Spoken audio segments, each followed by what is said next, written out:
everybody, welcome back to another Shakuhachi lesson. Today I'm going to be giving you a very important tip, I think. Well, let's call it an important practicing tip that you can use. So of course this is part of the free series and whatnot, but I'd like to encourage you to consider joining the YouTube membership. Through the YouTube membership, you at a variety of levels. If you sign up for the max levels, it's over 120 lesson videos on Shakuhachi, ranging from beginner techniques to intermediate or upper intermediate techniques. So anyways, let's jump right into it. So let's say we're looking at Honshirabe. And I'm just going to tell you right away, straight away, this is the problem that a lot of people have when they start practicing any instrument. The problem is that everybody always starts back at the beginning of the piece. When you are learning a piece, you don't always want to start here, right? It seems natural and to start there, and of course it is, because we always start at the piece at the beginning, and that's what we learn. But what you should do instead is, once you have this piece understood, and once you're feeling confident about this piece, what you should do is then say, all right, I no longer need to look at this piece, or this section of music.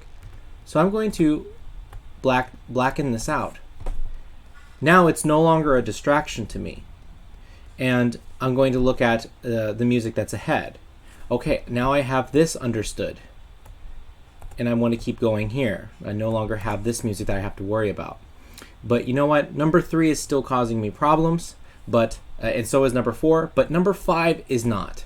I understand how to play number 5, so I'm going to blacken that out and get rid of that. Okay, now what ends up happening is then when you open up your score, and you can just take like basically any piece of paper and just tape over it, momentarily while you're working it. I think Post-it notes work great.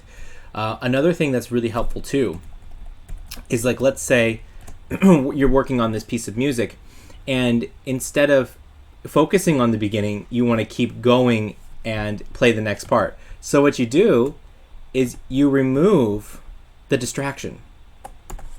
And now you're just focusing on the beginning. And until you have those first 2 notes ready, you don't uncover the rest of the music, or the first line. So then, okay, now I'm ready. I'm going to put together the next 2. This is a great way to do it. It's a great way to look at the music, and a great way to develop your pieces and learn things more efficiently. Okay, so now here's another option. So let's say you want to learn things in context, but you have problems with specific areas.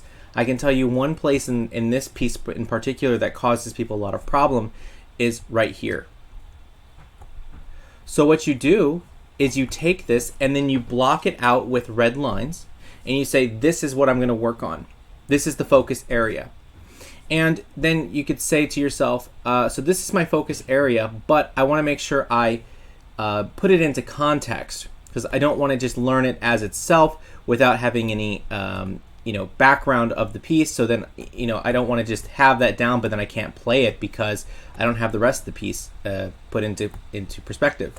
So then you take that, you have your highlighted portion that you're going to work on, and now you have the line before and the line after that you can focus on. Now you have a little portion of music with the part that you want to work on the most, which is causing you the issues.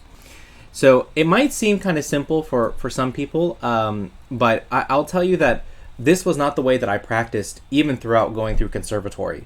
When I went to conservatory and I was playing, when I was learning piano or doing things on violin and viola, I had the problem of always starting at the beginning of the piece, and I would waste so much time playing things that I already knew how to play. So if you know how to play it, and there's sections in the piece that you don't know how to play, one thing you can do is this, you will, well, of course there will be places where and you'll go, okay, yeah, I don't know how to play this part, I have to work on that. But now let's say you want to work on the piece and you want to develop your skills on it, and you're not quite sure where you want to spend most of your time. Record yourself, then you take out this is my little box that I use here, right?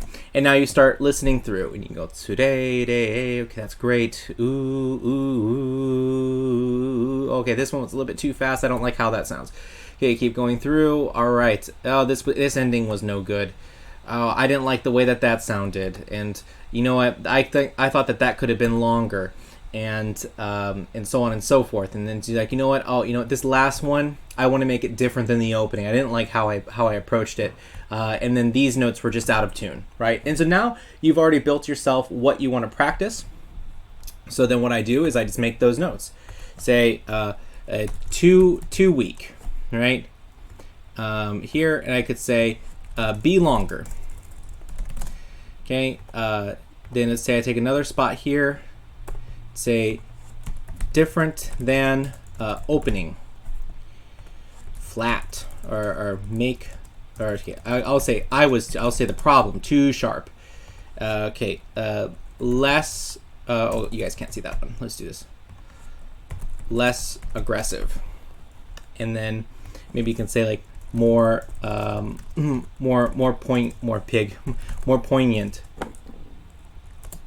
And so then you have all of these little things that you can do now that you're just organizing yourself to practice.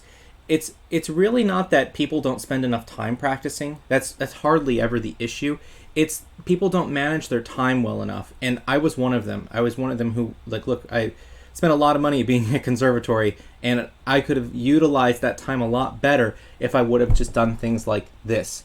Then you can slowly mark off all the things that you need to do, and then put it back into the full piece.